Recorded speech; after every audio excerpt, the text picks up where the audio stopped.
Acidity और gastric reflux disease के बारे में।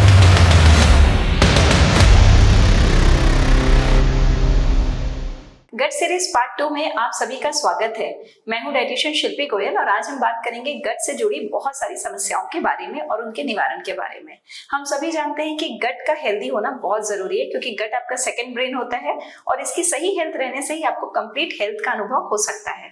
पिछले वीडियो सीरीज में हमने बात की थी IBS की, इरिटेबल बाउल सिंड्रोम की, और आज हम बात करेंगे एसिडिटी और गैस्ट्रिक रिफ्लक्स डिसीज के बारे में, यानी कि GERD, गैस्ट्रोइसोफेगल रिफ्लक्स डिसीज के बारे में। सबसे पहले हम बात करते हैं एसिडिटी की। बहुत ही कॉमन टर्म है एसिडिटी, बहुत सारे लोग झेलते रहते हैं। और एसिडिटी क्यों होती है? क्योंकि उनकी डाइट में जो पीएच है, जो फूड वो लेते हैं, वो बहुत ज्यादा एसिडिक फूड कंज्यूम करने लगते हैं। हमारे स्टमक का जो एनवायरनमेंट होता है वो नेचुरली एसिडिक ही होता है और इसका एसिडिक होना बहुत ज्यादा जरूरी है।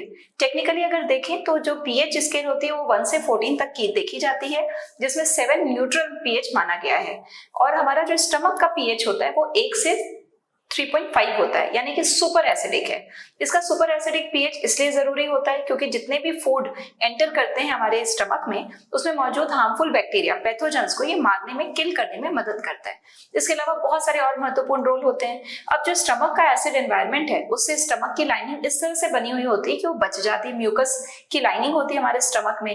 लेकिन जब इस स्टमक के एसिड की ओवर प्रोडक्शन होती है, जो कि बहुत सारे कारण उसमें कॉन्ट्रीब्यूट करते हैं, जब इस एसिड की ओवर प्रोडक्शन होती है तो कहीं ना कहीं ये ऊपर रिफ्लक्स होने लगती है और इसोफेगस में एंटर करती है, जिससे चेस्ट में बर्निंग सेंसेशन या एसिडिक का फील होना, एसिडिटी का फील होना, ये इसमें कंट्रीब्यूट करता है।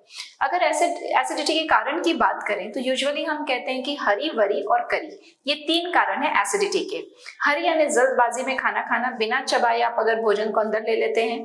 वरी यानी कि स्ट्रेस करना, अगर आप स्ट्रेस बहुत ज्यादा करते हैं तो एसिड का ओवर प्रोडक्शन होने लगता है आपके स्टमक में। इसके अलावा करी यानी मिर्च मसालेदार स्पाइसी खाना अगर आप खाते हैं तो भी आपके स्टमक में एसिड का ओवर प्रोडक्शन होने लगता है। तो एसिडिटी से अगर आपको बचना है तो यूजुअली लोग एंटासिड प्रेफर करते हैं। एंटासिड लेना एक क्विक फिक्स के समान है, इससे आपके लक्षण पे तो आराम आ जाता है, लेकिन आप अपनी बीमारी को जड़ से ठीक नहीं कर रहे हैं। इसके अलावा अगर आप लंबे समय तक एंटासिड लेते रहते हैं तो आपके स्टमक का जो नॉर्मल पीएच है वो ऑल्टर हो जाता है, और जब ये ऑल्टर हो जाता है, बदल जाता है, तो आपके स्टमक में प्रॉपर जो डाइजेशन पावर होती है वो कम हो जाती है। इसके अलावा बहुत सारे हार्मफुल बैक्टीरिया जो कि लो पीएच में मर जाते थे, वो नहीं मर पाते हैं, बच जाते हैं, जो कि स्मॉल इंटेस्टाइन में अगर एंटर कर जाते हैं तो वहां पे बैक्टीरियल ओवरग्रोथ यानी कि SIBO, small intestine bacterial overgrowth की प्रॉब्लम देखने को मिलती है। वहां पे बहुत सारा फर्मेंटेशन और गैस की शिकायत होने लगती है और आपको वापस से गट इश्यूज झेलने को मिलते हैं। इसीलिए एंटासिड को लंबे समय तक लेने से अवॉइड करें। तो आपको क्या करना पड़ेगा?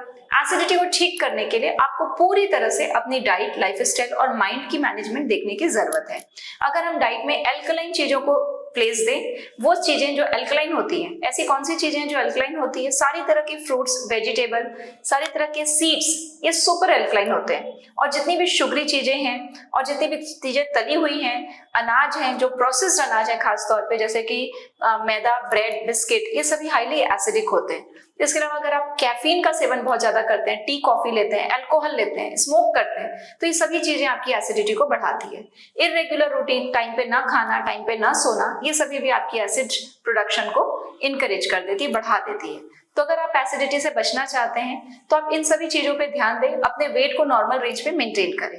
और अगर आपने अपने आप को एसिडिटी से बचा लिया तो जो इसकी कॉम्प्लिकेशन है GERD, गैस्ट्रोइसोफेगल रिफ्लक्स डिसीज, उससे भी आप बच पाएंगे। अगले सेशन पे मैं आपसे मिलूंगी जब हम गैस्ट्रोइसोफेगल रिफ्लक्स डिसीज पे डिटेल पे बात करेंगे।